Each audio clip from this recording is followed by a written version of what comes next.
Seseorang jangan mencukupkan dirinya, aduh tauhid kami sudah faham. Ya, belajar apa? Tauhid. Ya, tauhid lagi. Nggak seru belajar tauhid. Karena tauhid kita sudah faham. Syekh Muhammad At-Tamimi rahimahullah menyebutkan dalam Kasyfus Syubhat, ucapan orang-orang yang mengatakan tauhid fahimna, ini merupakan makaid syaitan yang paling besar. Ini merupakan makar syaitan yang paling besar. Bagaimana mungkin kita mengatakan tauhid sudah faham, kami nggak perlu lagi belajar tauhid, sementara Abul Anbiya, bapak yang menyuruh kepada tauhid, Nabiullah Ibrahim berkata, wajnubni wa baniya an na'budal asnam. Ya Allah, jauhkan diriku dan keturunanku dari yang namanya menyembah berhala. Beliau seorang rasul, keturunannya beliau dari kalangan nabi dan rasul, tapi beliau khawatir pada diri beliau akan bahayanya kesyirikan tersebut. Sehingga tidaklah orang-orang yang merasa aman dari kesyirikan kecuali apa? Kejahilan dia dari tauhid dan bahaya syirik itu sendiri. Maka Nabi kita Muhammad SAW dari fase Mekah dan bahkan fase Madinah, beliau tidak berhenti untuk menyerukan tauhid dan melarang tentang hal-hal yang akan menjatuhkan mereka ke dalam kesyirikan kepada Allah. Ada kisah yang cukup menarik. Syekh Muhammad At-Tamimi rahimahullah selesai mempelajari kitab tauhid. Kitab tauhid ya.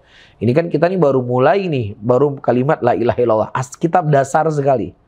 Ya, ini sudah belajar kitab tauhid. Yang mengajarkan penulis kitab syekh, bukan orang-orang seperti kita hanya seorang penuntut ilmu. Syekh yang mengajarkan. Setelah beliau mengajar kitab tersebut, beliau berkata, wahai murid-muridku, kita nanti setelah ini ngulang lagi kitab tauhid. Taib. Kemudian kata beliau, ya Syekh tauhid fahimna. Ya Syekh tauhid kami sudah faham. Masa tauhid lagi yang lain dong. Kan gitu. Kemudian kata Syekh, ya udah, saya ingin melihat benar nggak kalian paham tauhid. Kemudian setelah beberapa lama, Syekh memberikan informasi kepada mereka bahwasanya ada seseorang yang dia menzinai ibunya sendiri. Hah? Kaget. Ada seorang anak menzinai ibunya sendiri. Ini suatu yang nggak mungkin. Ini suatu mustahil. Bagaimana mungkin anak berzina ibunya?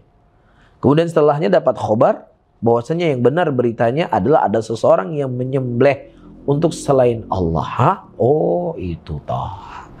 Jadi efek yang mereka dengar berita pertama dengan berita kedua berbeda. Berita yang pertama kaget, mereka minta ampun.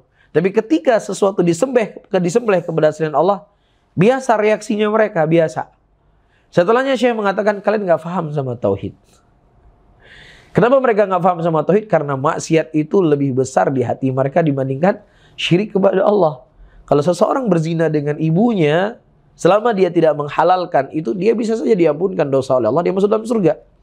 Tapi kalau seandainya orang yang mati dalam kesyirikan, tidak sempat bertobat dalam syirik, dia akan kekal selama-lamanya dalam neraka. Jadi efek dari tauhid yang ada pada diri seseorang, dia membenci segala bentuk kesyirikan kepada Allah Subhanahu wa taala.